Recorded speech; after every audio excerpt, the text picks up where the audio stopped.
Professeur Tarek Zahir, aujourd'hui vous avez participé à la soutenance d'une thèse de doctorat qui traite d'un sujet très sensible et qui nécessite de mener une réflexion plus approfondie concernant les bidonvilles partout au Maroc. Le sujet de cette recherche académique se focalise sur le cas de recasement des bidonvilles dans la province de Moulay Yacoub à Mouadir.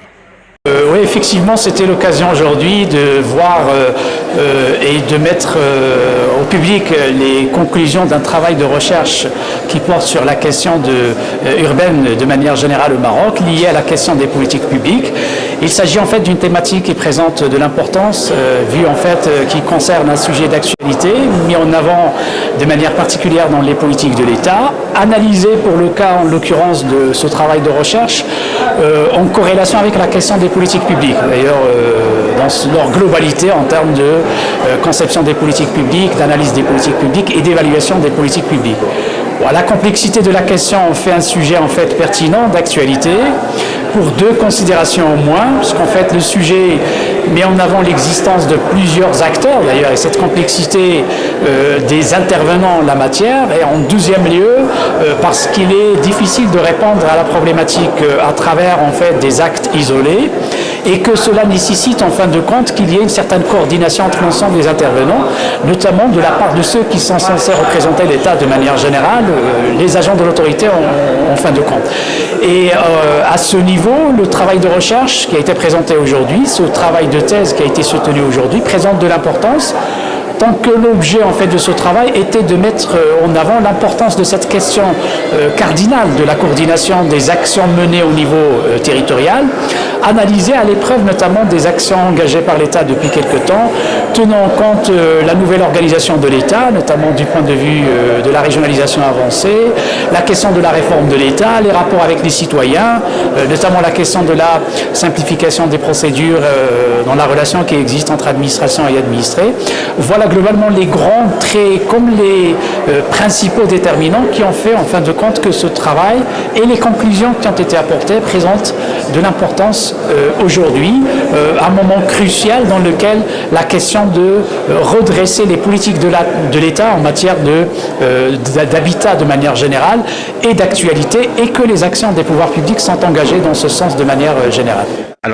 Professeur Zahiri, la thèse de doctorat à laquelle nous avons assisté aujourd'hui a été réalisée par une personne qui est à la fois étudiant-chercheur et un agent d'autorité. Ma question est la suivante. Pensez-vous que cette double casquette pourrait-elle nuire à la pertinence et à la qualité de la recherche scientifique ? Je ne pense pas, jamais ça n'a été conçu de telle manière. Tant que l'université était dans d'ailleurs c'est historique dans l'histoire du Maroc, l'université était dans la capacité, en fin de compte, d'accueillir l'ensemble des chercheurs qui peuvent être d'ailleurs d'horizons différents,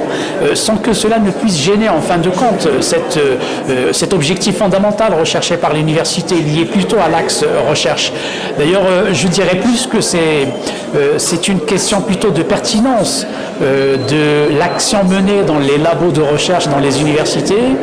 puisque le fait d'accueillir un certain nombre de chercheurs d'ailleurs d'horizons différents, avec des expériences professionnelles différentes, avec des vécus qui sont différents, avec un certain nombre d'obsessions en termes d'ailleurs d'analyse qui sont différentes, fait en sorte que le travail de recherche et les structures de recherche qui abritent ce genre de travaux permettent en fait d'avoir les conditions qui sont optimales pour des travaux crédibles d'ailleurs et rationnels. Je pense qu'il y a une deuxième dimension plus importante et qui fait que pour le cas, en l'occurrence qu'on est en train de discuter, le fait d'avoir un agent de l'autorité dans l'appréciation d'un certain nombre de politiques de l'État et des rôles de l'agent d'autorité est jugé, à mon avis, comme accordant plus de pertinence en fait à la problématique tant qu'on est où la question est abordée par un certain nombre d'hommes de terrain qui sont confrontés chaque jour à cette épineuse question, notamment liée à la question de l'habitat. Et au contraire, je pense que l'université a cette grande capacité d'accueillir dans ses rangs notamment les chercheurs d'horizons différents, avec un seul objectif notamment, c'est de faire avancer la recherche dans des champs particuliers. Cela ne affecte en rien notamment la mission fondamentale de l'université.